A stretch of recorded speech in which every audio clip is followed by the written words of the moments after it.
Orar antes da gente começar?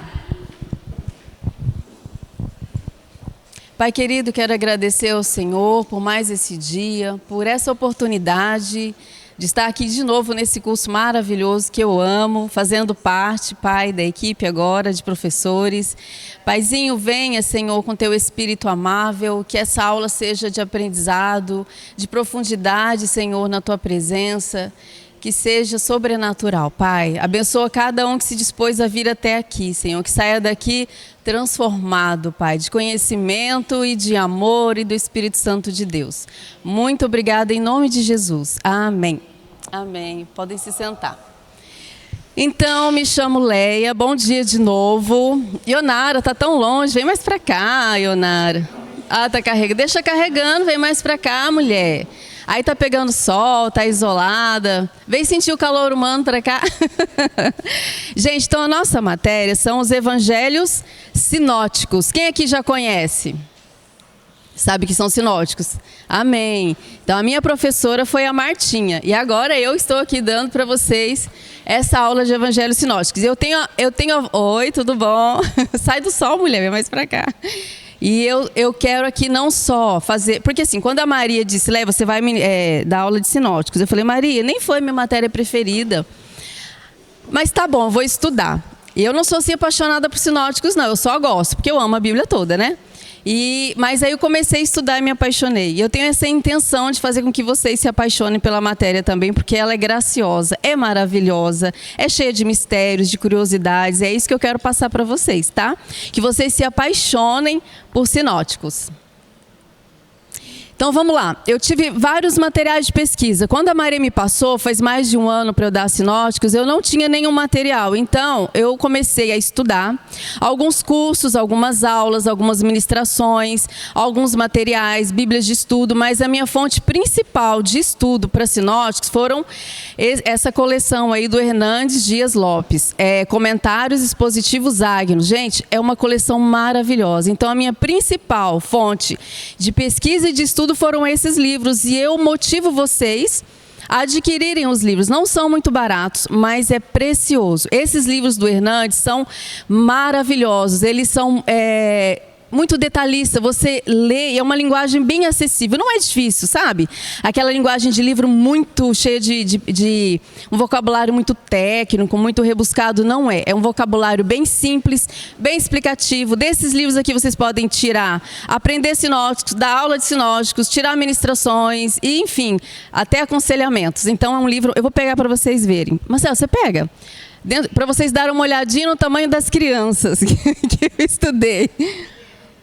Deve ter PDF, sempre tem, né? Mas é um livro tão grande, estudar em PDF, eu mesma eu não consigo.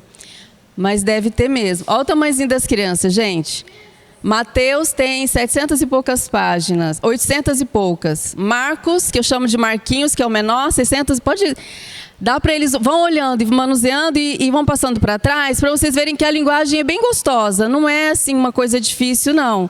Para vocês se encorajarem a adquirir esse material e ficarem fera. E ó, se vocês comprarem o combo de todo o Novo Testamento de Mateus, Apocalipse, sai muito mais barato, tá? Lá no mercado, não, na Amazon tem. E sai muito mais barato adquirir o combo do que comprar assim separadamente, tá?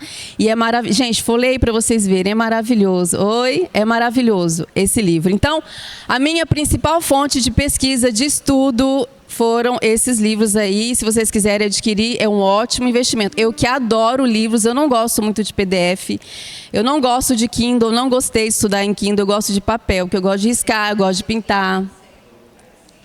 Eu gosto de pintar, gosto de riscar, gosto de desenhar, gosto de fazer coração. Eu gosto assim. Eu gosto de minha Bíblia é toda colorida, toda pintada. Eu amo estudar desse jeito. Eu acho que fica mais gostoso, né? Fica menos sério. Eu não consigo. Tem tanto que aqui e lá no sábado eu tento fazer uns slides meio sérios, mas algum coraçãozinho, uma florzinha, alguma coisa eu vou jogar. Porque é muito mais gostoso, não é? Eu gosto assim, eu funciono assim. Eu gosto de coisas coloridas e fofas. Programação das aulas, pessoal. Nós teremos 5 encontros, 5 domingos, tá? Começando hoje, vai até o dia 3/9, se não houver nenhuma alteração, porque talvez nós teremos nossa conferência dia 3, mas a gente vai falando. Vocês viram aí o tanto que eu destaquei? Vou fazer de novo, olha lá. Traga a sua Bíblia. Traga a sua Bíblia. Traga a Bíblia de papel de preferência, tá? Porque a gente vai pesquisar. Oi? Então traz. A partir do domingo que vem, por quê? Porque eu vou falar sobre a importância, além de... Se a minha intenção é fazer com que vocês se apaixonem pela Bíblia, que vocês tenham intimidade com a Bíblia, então traga a Bíblia. A gente vai pesquisar, a gente vai ler, a gente vai estudar, a gente vai comparar. Então tragam a sua Bíblia. Outra coisa, avaliação, que é a parte mais importante, que vocês têm muita curiosidade, estão me olhando com o olho arregalado e tremendo antes de começar. Então assim, os evangelhos sinóticos... Eles são muito parecidos, né? São muito parecidos, muito semelhantes. Então, se eu fizer uma avaliação, uma prova, sem pesquisa, eu tenho certeza que vocês vão se confundir muito. E se eu fizer com pesquisa, vai demorar muito para pesquisar. Então, eu fui bem boazinha com vocês e a avaliação vai funcionar da seguinte forma. Presta atenção que isso agora é bem importante. A partir de hoje, durante as aulas, abra o seu caderno, pega uma folha nova do caderno, coloca o seu nome, não esqueçam disso, coloca o seu nome e durante a aula, tudo aquilo que você achar relevante, importante, interessante, escreva nessa folha de papel e me entrega no final da aula. Todas as aulas serão assim. E isso será a avaliação de vocês. Porque vocês não vão ficar preocupados em decorar. Vocês vão prestar atenção em mim, prestar atenção nos slides. Não deu tempo de tirar aquilo que você achou legal no slide? Tira foto. Porque no final da aula... Hoje é uma aula um pouquinho mais comprida, mas as outras serão mais curtas. No final de cada aula, eu vou dar um tempinho para vocês terminarem a conclusão ali no papel. Não esqueça de colocar o nome e me entrega. E aí eu vou... Não, gente, não é assim quantidade de coisa escrita. Ai, a Maria entregou uma folha e meia. Não vou olhar isso. Eu vou olhar... E nem também ficar enchendo linguiça do mesmo assunto e escrever 4 linhas numa coisinha só, que você poderia escrever na metade de uma linha. É a essência, o que vocês aprenderam, o que eu consegui passar, o que vocês conseguiram observar, isso que eu vou contar. Então, cada aula me entrega a folha com o nome e isso vai valer de ponto lá no final. Tá bom? E a última vai ser um pouquinho mais especial, mas nada além disso. Porque eu não quero que vocês, assim, eu não quero aqui aprovar ou reprovar. Eu quero motivar vocês a aprenderem, a gostarem, a amarem os evangelhos sinóticos, tá bom? E qualquer coisa vai me perguntando. Passou, despercebido, espera aí um pouquinho, aí eu volto, a gente fala de novo, porque às vezes vocês querem anotar. Tudo bem? Fica bom assim ou prefere prova? Quem prefere assim? Levanta a mão. Quem prefere prova? Levanta a mão. Ninguém. Tem gente que não prefere nada. Não levantou a mão para nada, eu não quero nada, nem queria estar aqui, estou dormindo ainda, do que você está falando, cadê o café? Então tem gente que está assim. Então é isso, tá? Entenderam, né? Oi? Não entendi. Você não tem aquela preocupação de decorar. Então, assim... Pega já a folha aí, uma folha em branco, já coloca seu nome e aquilo que eu for passando aqui de que vocês acharem relevante, importante, interessante, vocês vão colocando nessa folha. Lembra, não é escrever um monte de coisa, é escrever a essência daquilo que eu ensinei, tá? E isso vai valer como ponto. E no final, se der tempo, aí vocês fazem as observações finais e me entregam, tá bom? Ok, como eu falei para vocês no início, a minha intenção aqui não é só passar sinóticos para você, concluir mais uma matéria e avaliar e ficar aquela coisa que passou, nem lembro o que é sinóticos mais.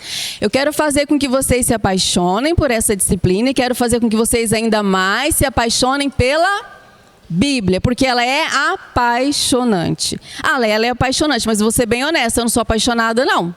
Eu também não fui o tempo todo apaixonado pela Bíblia e tem um segredinho para a gente se apaixonar. Olha só, é possível nos apaixonarmos por aquilo que não conhecemos? Muitos têm dificuldade em ler a Bíblia, pois acham muito difícil sua leitura ou porque pensam que não gostam dela. Eu quero contar um segredo para vocês. Vocês gostam sim, na verdade vocês amam a Bíblia, só não descobriram ainda. Por quê? Porque a Bíblia, gente, ela é apaixonante. Ela é uma palavra, ela é uma leitura que não existe outra igual na face da terra. Não existiu antes, não existe agora e nunca vai existir. Então, o que está faltando, Lé, para eu me apaixonar pela Bíblia? Porque, honestamente, eu leio por obrigação, eu tento ler aqueles 3 capítulos por dia. Gente, o segredo é intimidade. Tá vendo isso aí? Não sou eu, Marcelo, não, mas sou eu e Marcelo mesmo. Tá representando eu e Marcelo. Vou contar uma história. Eu estava fazendo faculdade aqui na FAA, de ciência da... Como é que é o nome do curso, Marcelo? O do curso que eu fazia aqui na FAA? Sistema de informação. Não sei porquê, eu comecei a fazer sistema de informação. E aí, eu já tinha assistido assim umas 10 aulas, e de repente eu cheguei na sala de aula e tinha uma professora, que era professora exatamente dessa matéria, né, que é programação, que eu gostava muito dela, muito querida. Eu sempre gostei mais de professoras lá na faculdade, mulheres que são mais atenciosas e tal. E aí, num dia eu cheguei e não era mais aquela professora, era um professor. E eu olhei para ele e falei, ai, poxa vida, e ele nem me pareceu tão simpático. Eu não gostei desse professor. Eu não gostei nem um pouquinho desse professor, na verdade. Mas falei assim, tá bom, né? E aí foi indo uma aula, 2 aulas, 3 aulas, 4 aulas. Eu gostei tanto desse professor que eu peguei mais intimidade com ele, amizade com ele, e eu me casei com esse professor. Então, gente, o segredo é intimidade. Eu não gostava desse professor, minha cara era igual desse aluno aí, ó. Que professorzinho chato. Mas eu acabei conhecendo melhor um professor lindo, alto, inteligente, e casei com ele. Então, assim, o segredo da gente se apaixonar por algo é intimidade. E no caso da Bíblia, leva a vida inteira. Porque a Bíblia ela é viva, você nunca vai ter intimidade suficiente com a Bíblia. Você pode ler e reler, e estudar e meditar, mas nunca vai ser o suficiente. Para você usufruir de tudo que tem na palavra de Deus, você precisa ter de intimidade com ela. Para ter intimidade, precisa conhecê-la. E para conhecê-la, precisa passar tempo de qualidade com ela. E tempo de qualidade com a Bíblia é ler, estudar e meditar. Fala comigo, meditar. Que é para acordar. Meditar. Ler, estudar e meditar. E a Laísa está rindo, que ela fala que os professores têm mania de pedir para repetir. Gente, presta atenção. Quem que viu eu escrevendo os livros da Bíblia? Estava aqui quando eu escrevi. Eu pesquisei em algum lugar para escrever? Então eu escrevi de Gênesis e Apocalipse sem olhar? Foi isso mesmo? Vocês acham difícil? Quem consegue? Tirando o doutor Irani. Quem consegue? Consegue também? Então já sei. Tem algumas pessoas aqui que já fazem. E, gente... Muito observador, doutor Irani. Eu escrevi por grupos de estudo. Gente, e eu não... Você pensa assim, Lé, tá bom, Lé. Você fica aí dizendo que escreveu de Gênesis Apocalipse, você deve ter uma memória privilegiada. E eu quero dizer para vocês que eu não tenho. Tá? Eu não tenho memória privilegiada. Pelo contrário, eu tenho uma dificuldade de concentração. Eu estou lendo alguma coisa e eu viajo muito. Quando eu estou assistindo alguma coisa, eu viajo muito, meus pensamentos viajam muito. Então eu tenho que ficar voltando, às vezes uma folha inteira que eu li, mas eu não ouvi uma palavra do que eu estava lendo. Então você imagina uma pessoa assim com essa dificuldade de concentração, escrever os livros em ordem, divididos em grupos da Bíblia. Então assim, vocês sabem esse grupo aqui, os 5 primeiros livros, vocês sabem como se chama? Pentateuco. Esses aqui? Históricos. Esse aqui? Esses sim, são os poéticos. Esses aqui? Profetas maiores. Esses aqui? Profetas menores. Evangelhos. Cartas paulinas. Aqui também, cartas paulinas. E essas cartas aqui? Cartas gerais. E o nosso livro? Profético. Então, eu aprendi e acho uma delícia ficar escrevendo. Às vezes eu pego uma folha e fico escrevendo os livros da Bíblia, porque eu achei gostoso. Mas esse método que eu usei é revolucionário. Vocês nunca viram antes, nunca. E vocês vão entender agora. Minha filha, na época, tinha uns 6, 5 aninhos, ela aprendeu todos os livros da Bíblia. Nesse método, coloca lá para mim, Marcelo, método revolucionário, único na face da terra, super novo, que vocês vão ver. E vão ver que é super fácil, super simples aprender os livros da Bíblia assim, em ordem, dividido em grupos. Olha aí, gente, é um método revolucionário para adultos.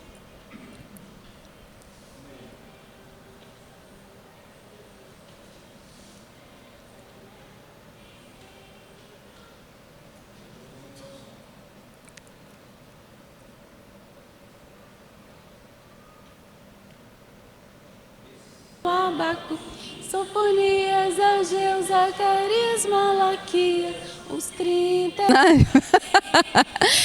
Eu ensinei a Laísa com essa musiquinha, aí eu aprendi, Marcelo aprendeu, e é muito gostoso. Então, assim, gente, não tem segredo para aprender. Ah, Léa, para que decorar? Porque a palavra de Deus, ela é uma palavra poderosa. Quando você exercita sua mente, já é bom, não é? Para você aprender, para você decorar, para você memorizar, não é um exercício bom para a mente? Você imagina você exercitar a palavra de Deus. Então, foi isso que eu usei, gente. Então, é super simples você chegar aqui até o final e falar de cor, em ordem, os livros, todos os livros da Bíblia. E eu lembro que quando eu estava fazendo aula,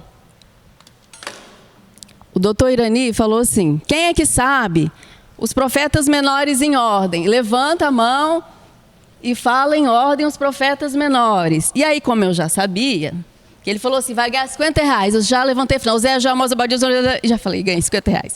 Aí acho que passou, eu estava de novo assistindo aula, outra aula, acho que era do Exalto, e o doutor Irani falou novamente, quem que sabe, eu já, o Zé, já, Moza, Badias, ganhei mais 50. Então, gente, dá lucro, saber em ordem os livros é bom. Quem que sabe falar aqui, ter coragem de vir aqui e falar em ordem os profetas menores? Quem que sabe? Vai ganhar. Vai ganhar um Pix de R$50. Um Pix, hoje é Pix. Quem sabe? Quem quer vir aqui na frente falar em ordem? Pode vir, Larissa. Aproveita, mulher.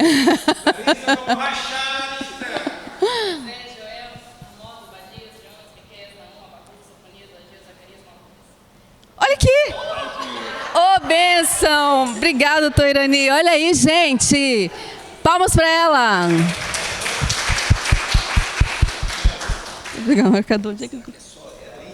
Só a Larissa, gente? Só a Larissa?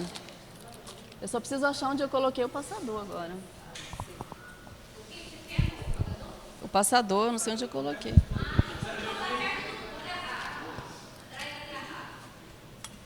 Ah, sei.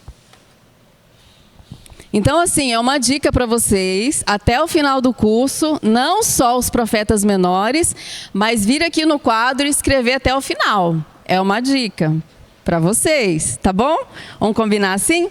Então, bora lá. Olha só, gente, para mim que sou metódica, organizada, cheia de flores e corações, eu amo ver isso aí. Olha só, a Bíblia é uma coletânea de livros, certo? E aí toda bonitinha, em cores, divididinha, numa estante, eu acho tão prazeroso ver isso daí, para mim é tão satisfatório. Eu amo as coisas assim organizadas. Então, vocês sabem quantos são o total de livros da Bíblia? Mais alto, gente, sem medo. 66. Antigo Testamento. Novo Testamento. 27. Olha lá que bonitinho. Tudo divididinho nos livros, nos grupos. E agora nós vamos para a nossa matéria. Vamos colocar nessa caixinha aí os nossos livros dos sinóticos. Bora lá colocar? Pronto. Tá certo? Não, por quê? Ah, então vamos devolver João. Agora tá certo? Olha lá. Porque João é um livro assim totalmente diferente dos sinóticos, certo? Nossos sinóticos são Mateus, Marcos e Lucas. João, para você ter uma ideia, é um professor só para João. Um professor alto, bonitão, não sei se vocês já viram, chamado Marcelo. Então, até nisso a gente se complementa. Eu dou o sinótico, ele dá João. Então, assim, João, vocês vão ver, ou já viram, com o professor Marcelo, certo? Então, esses aí são os... Eu fiz esse voo panorâmico, Bíblia, e vai chegando, evangelhos, para vocês terem e fazendo, né, uma visão panorâmica até chegar nos nossos livros, que são os evangelhos sinóticos, Mateus, Marcos e Lucas. E agora nós vamos descobrir por que sinóticos. O que é isso? Evangelhos sinóticos. E por que João não é sinótico, se é tão parecido também? Vamos lá. O que significa a palavra evangelho? A palavra evangelho deriva do grego evangelia e é formada pela união de dois termos. Que quer dizer boa, e angelia, que significa mensagem ou notícia. Isso vocês já sabem, é só para lembrar. Ou seja, evangelhos são boas novas ou boas notícias. A palavra evangelho era comum no passado. Ela não surgiu ali na Bíblia, no Novo Testamento, certo? Mesmo antes do cristianismo, a inscrição calendárica de Priene, por exemplo, apresenta o nascimento do imperador César Augusto como um evangelho, ou seja, uma boa notícia. A inscrição data de mais ou menos 9 a.C. E Priene era uma cidade da Ásia Menor. E a inscrição é chamada de calendárica porque propunha que o calendário passasse a ser contado a partir do nascimento do imperador. E evangelho refere-se a um acontecimento histórico de grandes proporções e é um acontecimento verídico, nunca uma ficção. Algo que realmente aconteceu de grande proporção, que transforma toda uma geração e até muito mais, certo? E olha ali o calendário de Priene escrito no seu original grego. Olha que bonitinho. Vocês conseguem encontrar aí a palavra evangelia? Olha que bonitinho no original, a inscrição calendárica de Priene. Olha lá, evangelia. Certo? Isso é só uma observação. Se o evangelho significa boa notícia, que notícia boa é essa dos 4 primeiros livros do Novo Testamento? Lucas 2, de 8 a 11 diz: havia pastores que estavam nos campos próximos e durante a noite tomavam conta dos seus rebanhos. E aconteceu que um anjo do Senhor apareceu-lhes e a glória do Senhor resplandeceu ao redor deles e ficaram aterrorizados. Mas o anjo lhes disse: não tenham medo, eu estou lhes trazendo boas novas de grande alegria, que são para todo o povo. Hoje, na cidade de Davi, lhes nasceu o Salvador, que é Cristo o Senhor. Essa é a boa notícia, que nasceu o Salvador. Na verdade, essa não é uma boa notícia. Essa é a melhor notícia da nossa vida. Essa é a melhor notícia de toda a existência da humanidade, é ou não é? Presta atenção, Jesus, ele mudou tudo. Antes dele, até o calendário mudou. Era antes de Cristo e passou a ser contado depois de Cristo. Até os ateus têm que dizer que hoje estamos em 2023 depois de Cristo. Porque ele mudou o calendário. E ele mudou a aliança. Antigo Testamento passou a ser Novo Testamento, agora Nova Aliança. E nós éramos regidos por lei. Hoje somos salvos pela graça. Antes era por obras e hoje é pela fé. Então Jesus mudou tudo. Jesus mudou tudo. E ele veio para anular a lei, mas para torná-la completa. Ele veio para torná-la completa. Os evangelhos tratam do acontecimento mais importante de toda a história da humanidade depois da queda do homem. É simplesmente queda do homem é morte. Jesus é vida. Hoje, eu e você, nós podemos ser salvos porque Jesus Cristo veio aqui nessa terra, pagou um preço impagável pelas nossas vidas. Não teria como nós pagarmos esse preço. Não teria como nós merecermos a salvação. Então Jesus Cristo é a melhor notícia das nossas vidas. Se eu puder chegar para alguém e contar a melhor notícia da vida dessa pessoa que ainda não conhece Jesus, eu vou falar de Jesus para ela. Ele mudou tudo. É sobre o seu nascimento aqui na terra, vida, ensinos, milagres, morte e ressurreição que tratam os primeiros 4 livros do Novo Testamento, que são os evangelhos. Características dos evangelhos. Primeiro, os autores falam daquilo que eles presenciaram ou investigaram com os discípulos ou com os discípulos dos discípulos. Mateus, Marcos, Lucas e João. Alguns deles foram testemunhas oculares. Quem foram? Quais foram? Fala, gente, sem medo de errar. Quem foi testemunho ocular? Quem foi discípulo de Jesus? Mateus e João, né, Larissa? Gente, fala, acorda, se mexe. Não vou brigar, não. Se errar, pelo amor de Deus, a gente está aqui para aprender. Vamos falar, vamos participar. Então, alguns foram testemunhas oculares. Eles escreveram aquilo que eles viram com Jesus, que foi Mateus e João. Outros foram, viram com os discípulos dos discípulos, como Marcos e Lucas, certo? Mais para frente nós vamos falar mais sobre isso.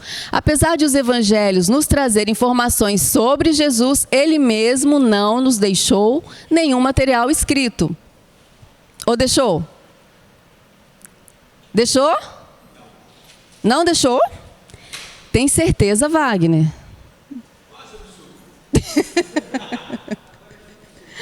Os escritores foram inspirados pelo Espírito Santo e relataram tudo aquilo que Deus desejou que fosse registrado.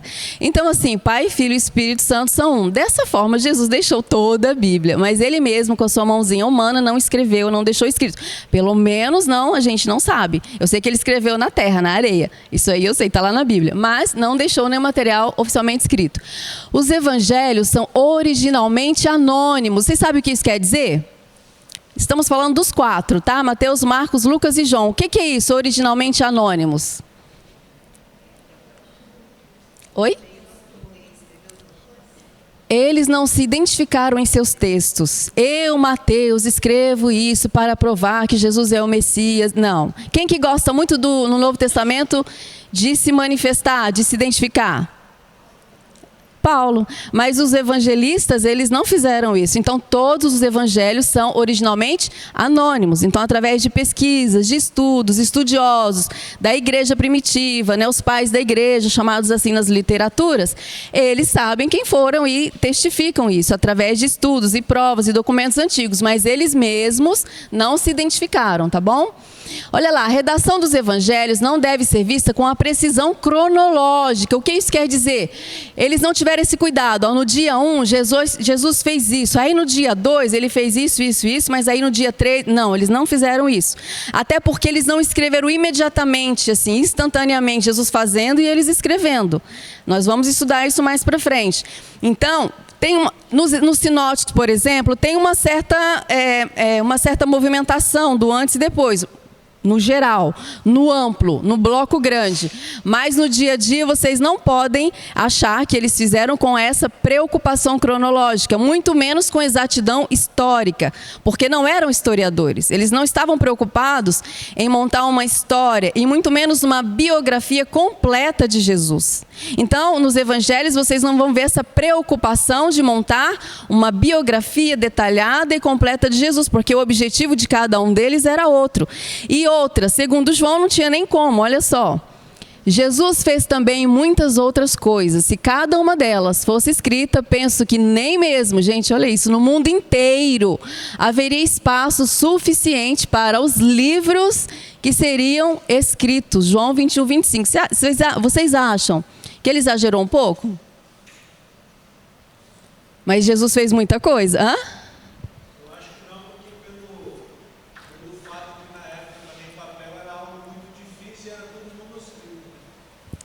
Exatamente.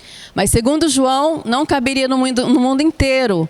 Se fosse escrever cada coisa que Jesus falou, cada coisa que Jesus fez, tudo sobre a vida de Jesus, não haveria espaço. Idioma e composição. O idioma mais falado em Israel era o aramaico. E era nesse idioma que Jesus pregava e ensinava seus discípulos. Mas, ao ser registrado, os autores preferiram fazê-lo no grego koiné, que é comum, que naquela época era o mais falado em todo o Império Romano.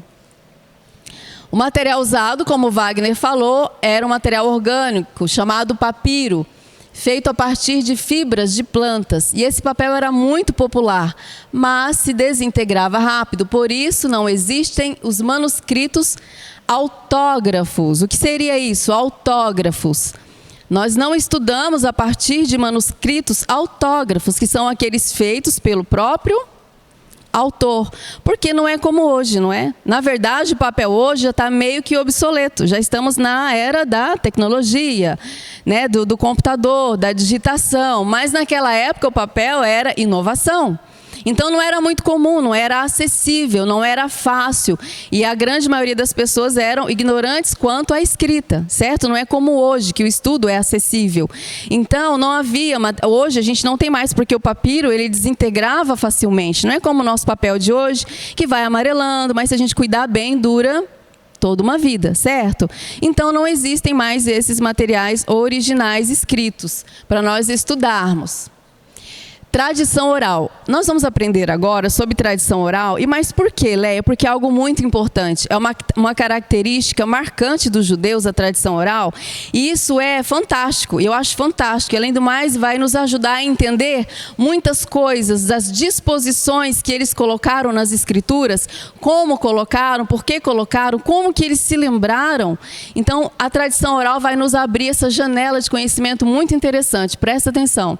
A tradição oral é a forma de um povo decorar e transmitir oralmente de geração em geração suas leis, tradições, costumes e histórias para que se mantenham vivas essas informações. A nossa cultura não tem muito isso, tem? Vocês acham que tem? Não tem, né? Essa de tradição oral. Eu mesma não sei quem é minha bisavó. Não tem aquela cultura de falar sobre a família, a árvore genealógica, os acontecimentos, e ir passando, mesmo a gente tendo até a escrita, não tem essa tradição. O povo judeu da antiguidade era perito em transmissão de conteúdo por tradição oral. Eles fizeram muito isso no Antigo Testamento, porque não era comum a escrita na época. Então, as histórias eram memorizadas e transmitidas de geração em geração de forma oral.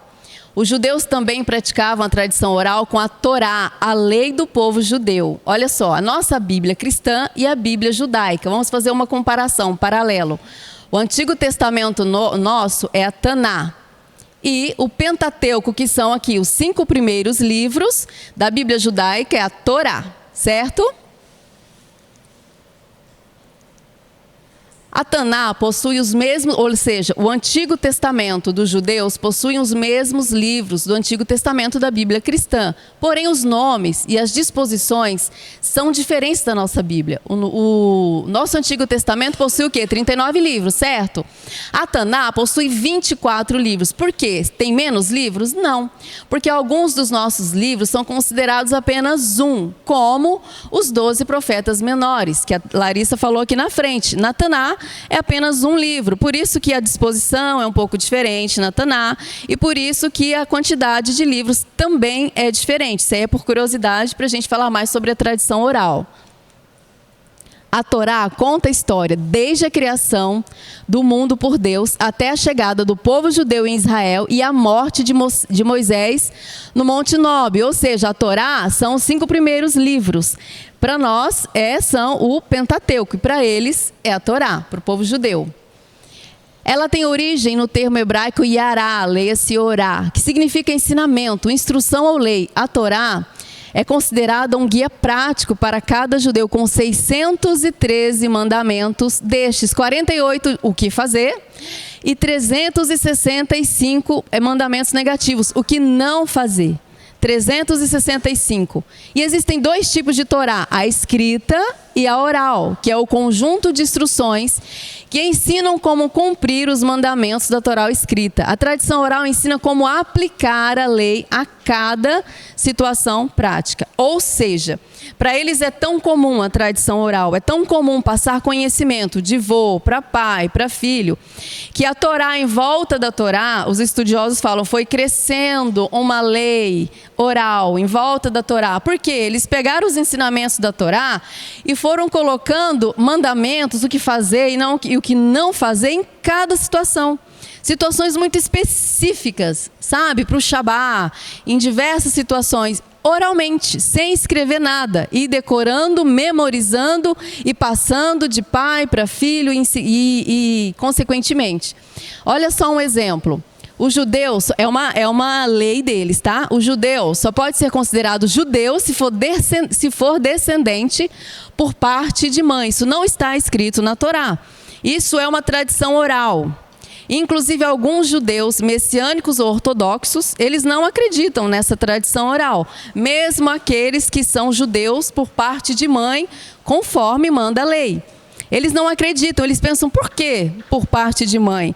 Porque Abraão era o pai de multidões. Abraão, nosso pai. Herdamos o sangue de Cristo através de Abraão, das promessas feitas para Abraão. Então, por quê? Que eu só posso ser descendente de judeus, só posso ser judeu se for descendente de mãe.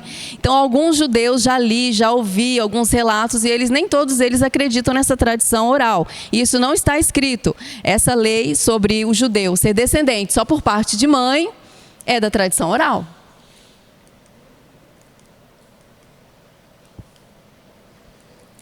Assim que Jesus morreu, olha só, gente, o porquê da tradição oral. Assim que Jesus morreu, não escreveram imediatamente tudo sobre o que ele fez e ensinou.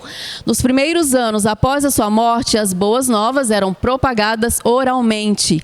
Quando Jesus esteve aqui com os seus discípulos, vocês vão ler lá nas Escrituras, já leram, e Jesus falava: o reino dos céus está próximo, o Senhor vem, eu vou e vou voltar, eu estou indo e vou voltar, e eu voltarei, e levarei os meus comigo, ide pregar o evangelho a toda criatura, porque eu vou voltar. Então dava a impressão que isso seria imediatamente, não dava? Dava a impressão que isso ia ocorrer em meses, talvez um ano no máximo. Então eles não tiveram a princípio, a priori, essa preocupação de ir registrando tudo. Jesus fazendo, eles vou registrar, porque isso é um acontecimento histórico, vou registrar, porque aqui há 2000 anos estarão lendo o que eu escrevi para que traga fé, para que eles se convertam, para que eles conheçam o Salvador. Eles acreditaram que quem fosse ver o Salvador voltar já estava vivo, já tinha nascido, já estava lá. Então, a princípio, não foi feito nenhum material escrito, certo?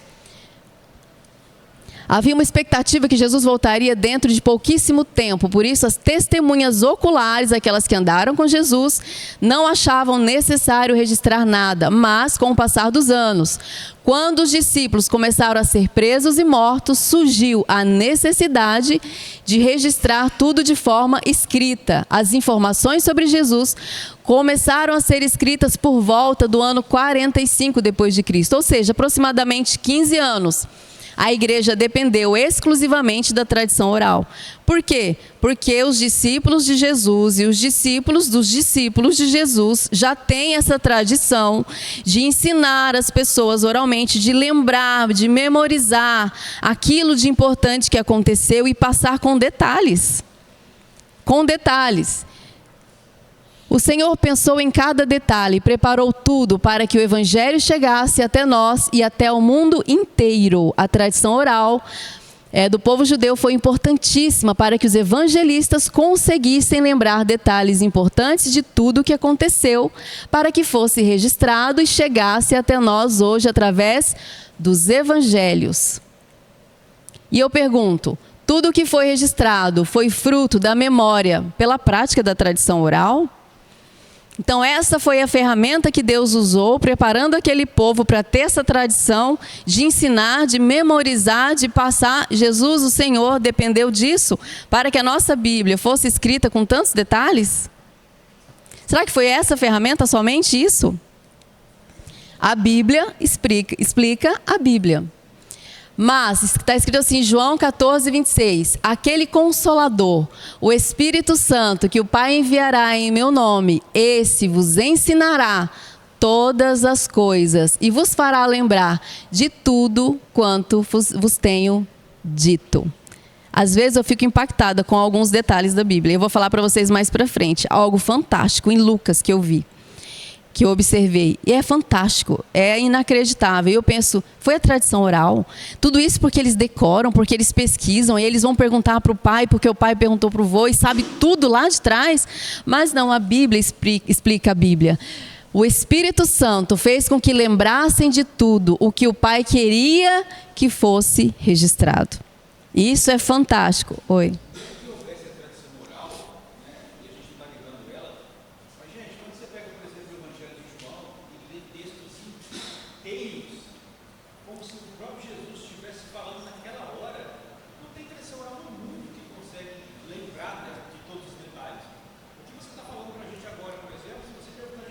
Exatamente isso. Por quê? Se eu estou aqui num diálogo com o doutor Irani e ele me explica uma matéria, né, alguma coisa das matérias que ele ministra, enfim, de tudo que ele sabe, e ele me dá uma explicação histórica a respeito de alguma coisa. Gente, daqui 3 dias eu vou lembrar mais ou menos, ele falou, eu vou lembrar o lugar, talvez, né? Talvez eu lembre, data jamais. Mas a gente olha para os evangelhos, como o Marcelo está falando, e você vê riqueza de detalhes. E isso é impactante, porque a memória deles não era diferente da nossa. Tá certo que eles praticavam a tradição oral, mas nós temos que concordar que foi o Espírito Santo de Deus que em cada detalhe, que em cada linha, que em cada evangelho, não só nos evangelhos, mas em toda a Escritura, fez com que lembrassem aquilo que deveria ser lembrado e registrado. Porque cada palavra que está na Bíblia tem um propósito. Nada foi jogado ali em vão e por um acaso e por um acidente. Porque Jesus fala na própria Bíblia que ele não deixaria que isso acontecesse. Nem que tirassem, nem que acrescentassem. Certo? E como eu falei para vocês, uma coisa impactante que me chamou a atenção foi lá em Lucas, a genealogia, lá no capítulo 3, mas deixa que isso aí a gente vai ver mais para frente. Mas para mim é impactante, é maravilhoso, e a gente vai falar quando a gente chegar em Lucas, tá? Essência dos evangelhos. Terminamos a visão geral sobre os evangelhos. Eu quis realmente assim que a gente fizesse uma visão panorâmica, algo para você ver a Bíblia como um todo e ir mergulhando devagarinho em evangelhos, e depois a gente vai entrar nos sinóticos, para que vocês tenham essa visão geral. Eu gosto de aprender mais assim, tendo uma visão um pouco antes e para entender um contexto, para entender uma época, uma realidade, e aquilo fica muito mais fresco na minha mente, fica muito mais fácil de entender, de compreender, de memorizar. Então eu quis dar essa visão mais panorâmica. Daqui a pouquinho, só um pouquinho. Eu gostaria de dar essa visão panorâmica para vocês, e nós vamos adentrando nos sinóticos e os evangelhos. Vamos falar especificamente sobre os evangelhos sinóticos. Mas antes, uma pergunta: qual é a essência dos evangelhos? Ou seja, se nós espremêssemos os evangelhos, o que escorrer pelos nossos dedos? O que vocês acham? Qual a essência dos evangelhos? Jesus. Que mais? Qual foi a intenção?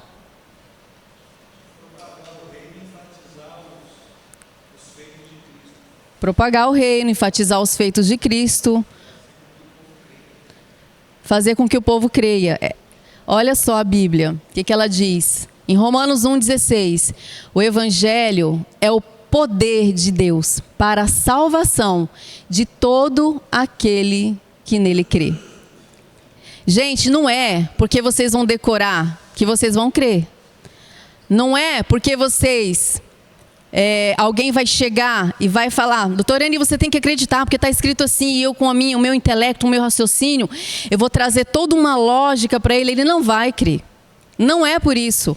E não é porque eu vou insistir que minha filha venha todos os dias e assistir o culto e escola bíblica e célula, até porque eu fiz tudo isso e até agora não aconteceu, com 14 anos. Quer dizer, aconteceu e desaconteceu.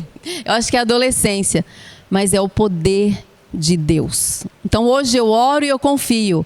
Vai chegar um momento em que ela vai se render verdadeiramente e completamente ao meu Senhor, ao nosso Senhor Jesus Cristo, porque eu conheço esse poder. Quando eu me entreguei para Jesus, eu não estava tendo dificuldades. Eu não fui para receber uma cura. Eu conheço esse poder de perto porque comigo aconteceu assim. Eu tinha o quê? 17, 18 anos? Eu não tinha problema. Eu não tinha ninguém doente na minha família, não faltava, o financeiro estava mais ou menos, estava legal. Pelo contrário, eu estava vivendo uma fase muito gostosa da minha vida. Eu estava morando em Cuiabá, estudando, eu morava numa república com meninas bem legais e criada no ambiente católico. Minha mãe bem praticante, meu pai mais ou menos praticante. E eu conhecia Jesus, de ouvir falar. Achava bem legal, era obrigada a ir à missa, eu odiava, eu queria dormir, mas aí minha mãe beliscava, eu tinha que acordar. E tinha que decorar, e eu gosto de decorar, então eu decorava aquelas rezas todas e falava para minha mãe todas as rezas decoradas, porque eu queria que ela me elogiasse. Mas aquilo não me fez conhecer Jesus. E aí lá naquela república uma moça falou de Jesus para mim. E é revelação. É revelação. porque eu não lembro o que ela falou. Mas eu lembro que naquele dia eu conheci Jesus. E a minha vida nunca mais foi a mesma. Isso não faz sentido. É poder de Deus. Então, se tem alguém na sua família, ou se você mesmo acha que você ainda está incrédulo quanto à palavra de Deus, quanto à existência de um Deus, quanto a seu filho que veio aqui e morreu por nós, peça ao Espírito Santo de Deus que ele vai se revelar a você e ele vai se revelar às pessoas da sua família por quem você ora, porque é purinho o poder de Deus. Eu já vi isso acontecer muito. Não tem a ver com os nossos esforços, tem a ver com a fé. E aí o poder de Deus atua. Amém? Amém? Só para ver que vocês estão acordados. Vamos ver. Tem tempo ainda, né? Tem bastante tempo. Ótimo. Vou dar um tempinho para vocês fazerem algumas anotações. Não precisa correr muito não, tá? Porque eu vou dar um tempinho para o final vocês darem uma melhoradinha. De repente quiser que eu volte algum slide. Para ficar assim, para vocês aprenderem de fato. Os 4 primeiros livros do Novo Testamento são os Evangelhos, certo? Fala certo. Mateus, Marcos, Lucas e João. E aí, como nós dizemos, sinóticos são apenas Mateus, Marcos e Lucas. E aquele professor bonitão ali da João, que eu aprendi muito com ele. O que significa sinótico, gente?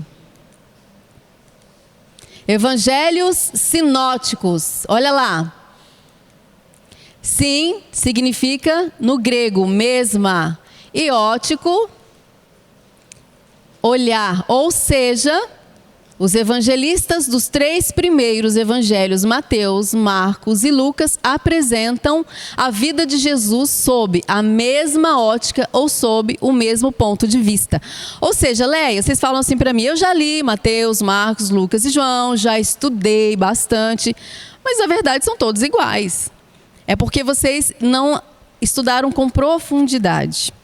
Quando vocês pegam o livro daqueles que eu passei para vocês, do Hernandes Dias Lopes, e vocês começam a estudar Mateus, Marcos, Lucas e João com profundidade, cadê as crianças? Estão por aí? As crianças que eu passei para vocês. Tá aí? Então, olha o tamanhozinho das crianças, vocês viram, né? Quem chegou depois e não viu, quiser ver, pode pedir aí, levanta a mão que o Wagner passa, porque eu motivo vocês a adquirirem esse material, porque ele é extraordinário, é maravilhoso, eu aprendi muito. Então, quando a gente estuda mais profundamente esses materiais, você vai ver que tem toda a diferença. Que Mateus, Marcos e Lucas escrevem o Evangelho de uma forma muito similar. Parece que eles estavam no mesmo ponto de vista, até olhando da mesma forma. Mas também, se a gente aprofundar mais um pouquinho, vai ver que tem uma diferença. Que não são tão iguais assim, são apenas semelhantes. E João é completamente diferente. Se você for estudar, João é completamente diferente. Por que João não é sinótico, gente? Mateus, Marcos e Lucas são extremamente semelhantes, pois têm muitos elementos em comum. Cada um dos evangelistas sinóticos apresenta a história de Jesus de maneira muito parecida. Eles têm mais ou menos a mesma estrutura, a mesma sequência de fatos, várias histórias repetidas e alguns versículos praticamente idênticos. Ao passo que João narra a visão totalmente diferente dos outros evangelhos. A maioria de suas narrativas, com poucas exceções, não se encontram em Mateus, em Marcos e nem em Lucas. Olha só, Mateus. Se você lê Mateus, o material de Mateus, as escritas de Mateus, o que tem de exclusivo em Mateus, em média, tá, gente? Nunca é exato.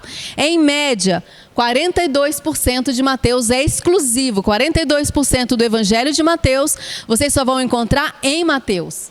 Ao passo que Marcos, olha Marcos, só 7% de Marcos é exclusivo. Bem pouquinho, nós vamos entender mais para frente por que Marcos tem tão pouco material exclusivo. Olha Lucas, 59% do que está escrito em Lucas é exclusivo. Você só vai encontrar lá em Lucas. E olha só João, gente. 92% de João é exclusivo. Esse material, essa porcentagem foi tirada de uma Bíblia que eu tenho lá em casa, de estudo, Nova Tradução Linguagem de Hoje. E essas Bíblias de estudo são muito boas. Eu gosto de comparar. Eu tenho algumas Bíblias de estudo, NVI, Tradução Linguagem de Hoje, tenho da Ferreira de Almeida.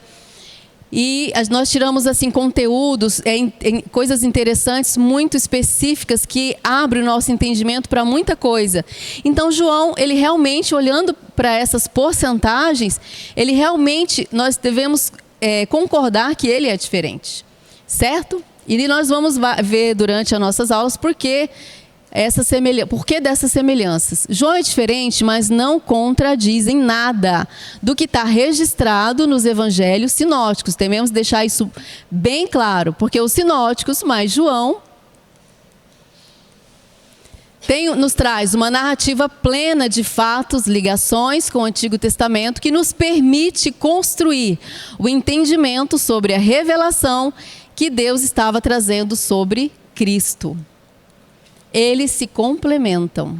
É maravilhoso. A gente estudar os evangelhos é fantástico. Como eu disse, eu estudava a Bíblia, estudava os evangelhos, mas não com tanta profundidade quanto agora que eu tive que me preparar para passar essa aula para vocês. Então eu fiz uma apostila inteira, escrevendo, pesquisando, estudando, vendo conteúdos diferentes para eles se confirmarem, para eu memorizar melhor, para ver se não se contradiziam. Inclusive encontrei algo muito interessante a respeito da quantidade de versículos dos evangelhos. Você lê numa literatura, tem uma diferença de outra literatura, aí tem uma diferença, tem algumas, por exemplo, que fala que Marcos tem 678 versículos, que eu chamo de Marquinhos, porque ele é o menor. Eu sempre gosto de falar dele Marquinhos, e vocês vão falar Marquinhos que eles vão decorar, vão aprender isso. E aí você lê na literatura, se você pegar aí o livro de Marcos que está com vocês nas primeiras páginas, eu marquei, o Hernandes está dizendo que tem 661 versículos. Eu falei, por que essa diferença? Será que são nas traduções, né? De repente, na nova tradução linguagem de hoje, tem mais versículos, aí você vai na Ferreira de Almeida, é mais enxuta, tem menos versículos, e aí eu fui fazer o quê? Fui contar. Eu peguei todas as minhas Bíblias que eu tenho lá em casa e aquela versão que eu não tinha na Bíblia física, eu fui no celular, eu não contei de um por um não, tá, gente?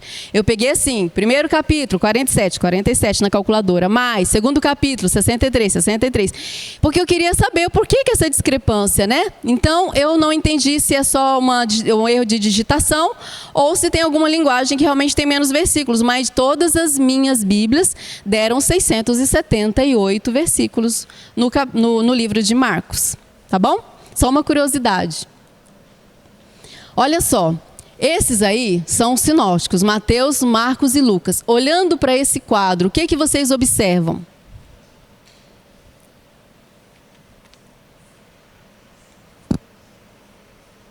Fala alto.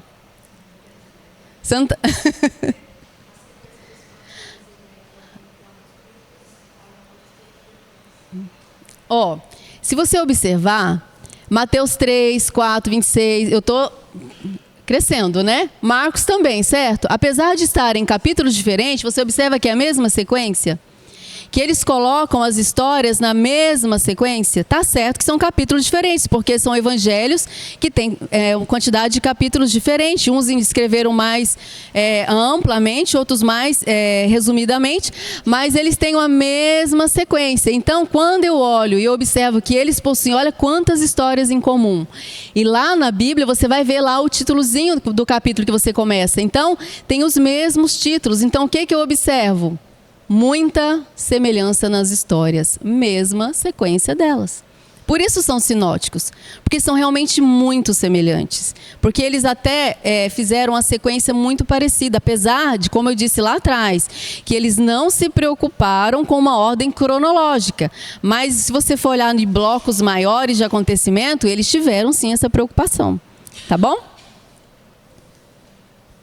Apesar dos relatos serem parecidos, cada evangelista apresenta para o seu público específico uma face de Jesus, segundo os seus propósitos evangelísticos. Outra coisa interessante, gente, Mateus escreveu para os judeus, e a preocupação de Mateus relatar o seu evangelho era fazer com que os judeus, ele escreveu para que os judeus crescem que aquele Jesus era o Messias prometido no Antigo Testamento.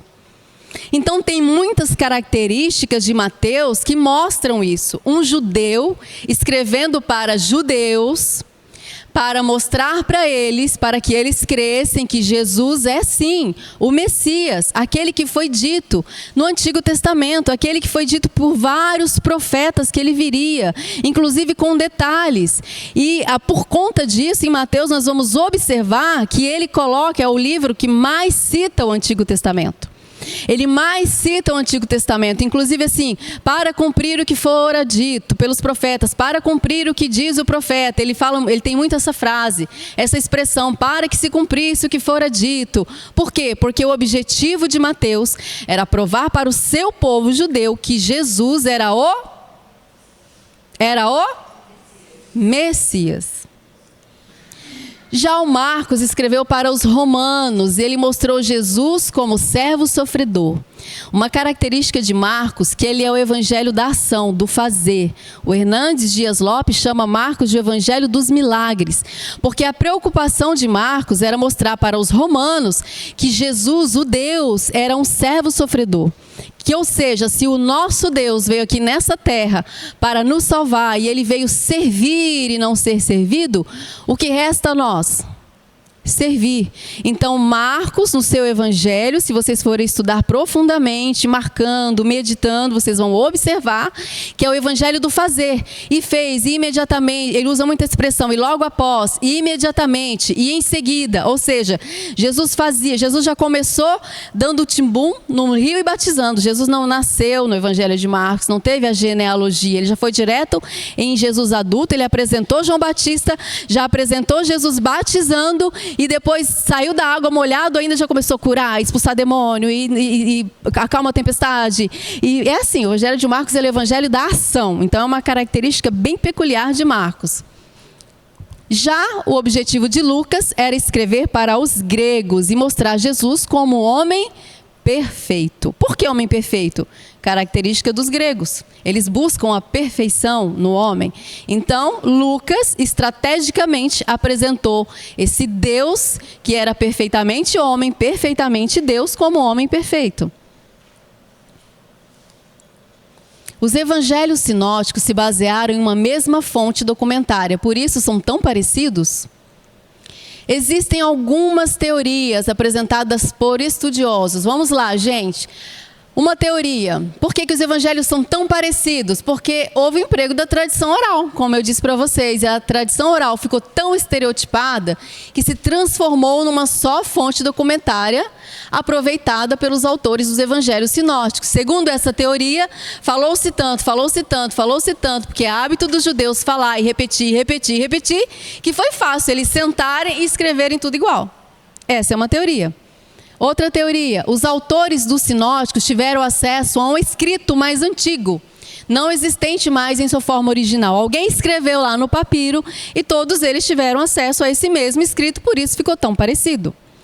Outra teoria, existiram fragmentos, não só um, mas vários fragmentos de escrita a respeito de vários fatos da vida de Cristo, sendo aproveitados pelos autores sinóticos. Essa é outra teoria.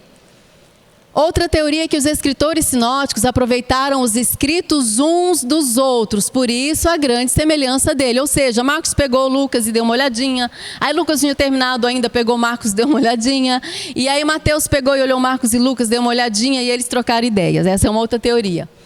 Teoria mais aceita, gente, mais aceita pelos pais da igreja, pelos estudiosos, é que eles afirmam que Marcos foi escrito primeiro e que tanto Mateus como Lucas usaram Marcos como fonte de seus escritos. Essa é a teoria mais aceita. Não é unânime, tá? Não é unânime, mas a maioria dos pais da igreja, dos estudiosos, das literaturas, concordam que Marcos foi escrito primeiro e que Mateus e Lucas usaram dos escritos de Marcos. Mais para frente nós vamos falar um pouco mais sobre isso. William Hendrickson registra a convicção de que Mateus e Lucas, cada um independentemente, usaram Marcos, é compartilhada por eruditos de todo o mundo. William Barclay destaca que Mateus reproduziu 606 versículos de Marcos, enquanto Lucas reproduziu 31 versículos dos 55 que Mateus não usou. Gente, uma dúvida então. Se Marcos foi escrito primeiro, por que o livro de Mateus foi colocado antes dos outros 3 evangelhos como o primeiro livro do Novo Testamento? Não é uma pergunta interessante? Se Marcos foi escrito primeiro e Lucas e Mateus usaram dos escritos de Marcos, por que Mateus é primeiro, está primeiro lá no Novo Testamento? Alguém tem uma ideia? Quer arriscar?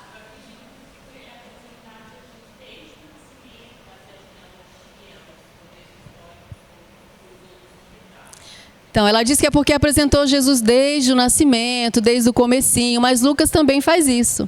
Só Marcos que não. Então, por quê? Ele era discípulo, andou, mas João também. João ficou lá para trás. Mas João é o evangelho. Mas João é o evangelho, irmão. Então, assim, por que João ficou lá depois? Então, assim, a teoria dos estudiosos é que Mateus era o quê? Um judeu. Ele escreveu para quem? Vocês lembram? E ele foi o evangelho que mais citou o Antigo Testamento. Então, é como se fosse uma continuação do Antigo Testamento. Então, eles acharam por bem Mateus ser colocado primeiro, porque meio que continuou a história. Meio que agora está mostrando o que os profetas disseram, que realmente aconteceu. Essa é a teoria. Ah, mas hoje é Júlio, é? É Júlio seu nome? É só explicar quantos anos ele está aqui. Gente, não...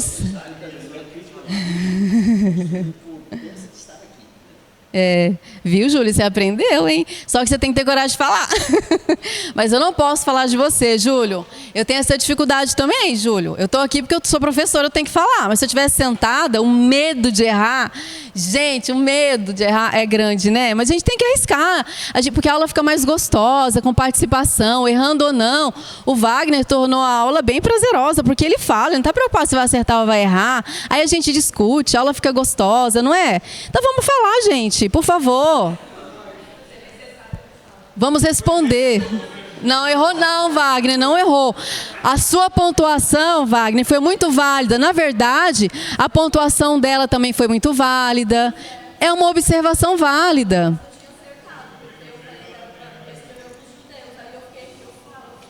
Tá vendo? Então, mas não é legal você parar para pensar? E vocês não vão esquecer, porque você parou, você tirou um raciocínio, você pensou, observou tudo que eu falei e você falou. Então, assim, é assim mesmo. E a gente vai aprendendo junto. Antes de estudar, também eu não sabia, não é? É porque eu estudei. Então, olha só, Mateus estabelece uma relação entre o Antigo e o Novo Testamento por causa da ênfase que dá ao cumprimento das profecias messiânicas.